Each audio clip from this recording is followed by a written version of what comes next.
श्रीलंका और बांग्लादेश के दरमियान वर्ल्ड कप का बड़ा अहम मैच जारी है और इस मैच में श्रीलंका बेचारी पहले के साथ बड़ा जो है वो अच्छा सलूक नहीं हो रहा और आज फिर अंपायरों ने भी जो रही थी कसर थी वो निकाल दी है। इस पर बात करेंगे श्रीलंका के साथ जो आज बेईमानियां हुई और खास तौर पर इनके क्रिकेट बोर्ड के अंदर भी बड़ी हलचल है। हमने तो समझा सिर्फ सियासत हमारे ही क्रिकेट बोर्ड में है, सिर्फ पाकिस्तान क्रिकेट बोर्ड में है, लेकिन श्रीलंकन क्रिकेट बोर्ड तो हमसे भी ज्यादा सियासत का शिकार है। इस पर बात करेंगे पाकिस्तान और ऑस्ट्रेलिया के दरमियान जो टेस्ट सीरीज अगले माह यानी कि दिसंबर में शुरू हो रही है, उसका पहला टेस्ट मैच जो कि पर्थ में 14 दिसंबर को खेला जाएगा, उसका नाम चेंज कर दिया गया। आज क्रिकेट ऑस्ट्रेलिया की तरफ से शेयर किया गया है कि जो पाकिस्तान और ऑस्ट्रेलिया के दरमियान पहला टेस्ट मैच होगा, क्योंकि ये मजमूई तौर पर डेविड वार्नर की आखिरी सीरीज है और आपको पता है कि डेविड वार्नर ने आखिरी 4 वनडे मैचों में पाकिस्तान के खिलाफ सेंचुरियां लगा रखी हैं। तो जो क्रिकेट ऑस्ट्रेलिया उसके मुताबिक जो पर्थ में उनका मैच है उसको द वेस्ट टेस्ट जो नाम दिया गया है और वहां पर एक पहाड़ी बनाई जाएगी उस स्टेडियम के, यानी कि जहां पर लोग बैठते हैं वहां पर एक पहाड़ी बनाई जाएगी जिन पर तकरीबन 500 जो लोग हैं वो वहां पर जो वो सैरो सैर कर सकते हैं। तो बेसिकली वहां का जो क्रिकेट ग्राउंड है, जो क्रिकेट एसोसिएशन है, बेसिकली उसको प्रमोट करने के लिए ये क्रिकेट ऑस्ट्रेलिया ने बड़ा कदम उठाया है और क्योंकि उनका जो अगले सीजन का आगाज है वो पाकिस्तान ही के टेस्ट सीरीज से हो रहा है, तो इसीलिए वो चाहते हैं कि हमारे जो क्रिकेट के सीजन का आगाज है, क्योंकि आपको पता है कि अब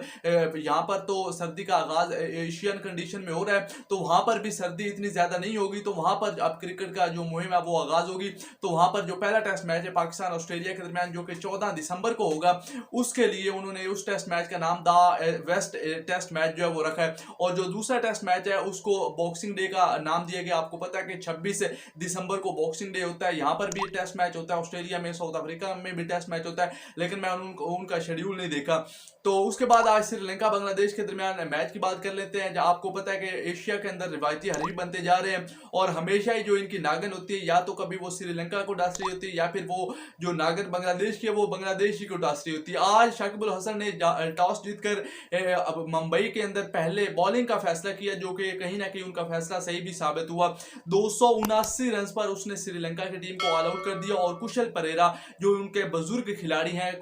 देमत कुरुरत्ने के साथ, वो पहले ही ओवर में आउट हो गए। उसके बाद उनके जो पातुन निशंक है उनके और उनके जो कप्तान दीमत उनके दरमियान थोड़ी सी पार्टनरशिप लगी कुशल मेंडिस के दरमियान, लेकिन वो पार्टनरशिप सबली नहीं और वक्फे वक्फे से श्रीलंका की विकेटें गिरती रही। श्रीलंका को सबसे बड़ा नुकसान उस वक्त हुआ जब एंजेलो मैथ्यूज जो कि उनके एक्सपीरियंस बल्लेबाज हैं, इससे पहले साल 2017 की चैंपियन ट्रॉफी थी उसमें उन्होंने अपनी टीम को लीड भी किया था, तो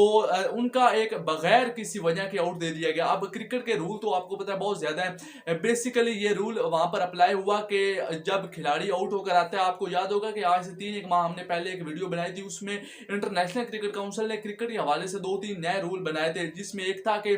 तकरीबन 22 सेकंड के अंदर T20 में जो है वो खिलाड़ी जब आउट होकर जाता है तो अगले खिलाड़ी को आना होता है, और इसी तरह तकरीबन 55 सेकंड का टाइम था जिसके अंदर वनडे में भी एक खिलाड़ी को आना होता है। लेकिन जब ये एंजेलो मैथ्यूज ग्राउंड में आता है तो इसने जो अपने साथ हेलमेट लाया था वो हेलमेट टूटा हुआ था। अब उस टूटे हुए हेलमेट की वजह से इसने अपने 12th मैन को बोला कि भाई हेलमेट और लेकर आओ, और इसी दौरान 3 मिनट जो है वो जाया हो गए। और एरिस मैरिस जो कि साउथ अफ्रीका से ताल्लुक रखता है, T20 वर्ल्ड कप 2022 के फाइनल में भी पाकिस्तान और साउथ अफ्रीका के दरमियान वही अंपायर था, उससे पहले चैंपियन ट्रॉफी में भी वही अंपायर था। तो बांग्लादेशी टीम ने थोड़ी सी अपील की अंपायरों के साथ, भाई ये आउट है क्योंकि टाइम काफी गुजर चुका है, तो उसने अब बाद में थोड़ा थर्ड अंपायर के साथ फैसला किया और उसको वाकई आउट करार दे दिया। और एंजेलो मैथ्यूज वहां पर चीख चीख कर कह रहा था कि यार देख लो मेरा तो हेलमेट टूटा हुआ था, मैं तो क्रीज में खड़ा हूँ, हेलमेट की वजह से मैच रुका हुआ था। बहरहाल ये क्रिकेट में पहली दफा हुआ है कि कोई भी खिलाड़ी टाइम आउट होने की वजह से जो है वो आउट करार दे दिया गया। कोई भी गेंद उन्होंने नहीं खेली थी, अभी आए थे, हेलमेट उनका टूटा हुआ था, नया हेलमेट मंगवाया, वो आया आदमी लेकर, लेकिन उतने टाइम तक 3 मिनट हो गए थे और बांग्लादेश टीम ने अपील की अंपायर से और अंपायरों ने थर्ड अंपायर के साथ फैसला करने के बाद उसको कहा भाई तुम चलते बनो। तो ये क्रिकेट की तारीख में पहली दफा हुआ है। अब 279 रन है। श्रीलंकन क्रिकेट बोर्ड हमसे भी ज्यादा जो है वो सियासत में घिरा हुआ है और पूरी श्रीलंकन क्रिकेट बोर्ड में जो जो लोग हैं तमाम लोगों को फारिग कर दिया गया और उसकी बड़ी वजह उनकी भारत के खिलाफ बुरी शिकस्त है। एशिया का तब में 50 और अभी 53-54 पर ये ऑल आउट हो गए।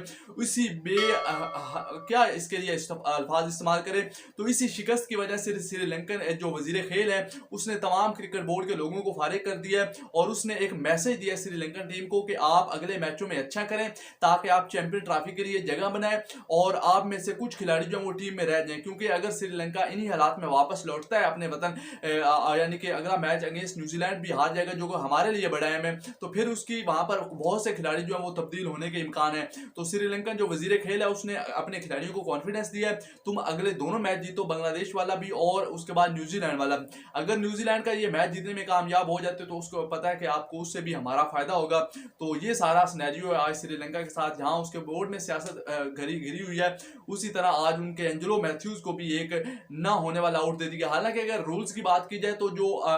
जिस वक्त बॉलर गेंद करवाता है तो बैट्समैन खेलता है, अगर गेंद उसके करीब भी रह जाए तो वो भी उठाकर दे दे तो इंटरनेशनल क्रिकेट काउंसिल के रूल के मुताबिक वो भी आउट होता है। कोई भी बैट्समैन अपने हाथ से गेंद किसी भी खिलाड़ी को या फील्डर को नहीं पकड़ा सकता, लेकिन हमने काफी दफा देखा है रिजवान, बाबर ये लोग पकड़ाते हैं गेंद और भी खिलाड़ी पकड़ाते हैं, लेकिन तब तो अंपायर खामोश होते हैं। इस पर देखते हैं, कंट्रोवर्सी काफी बनेगी।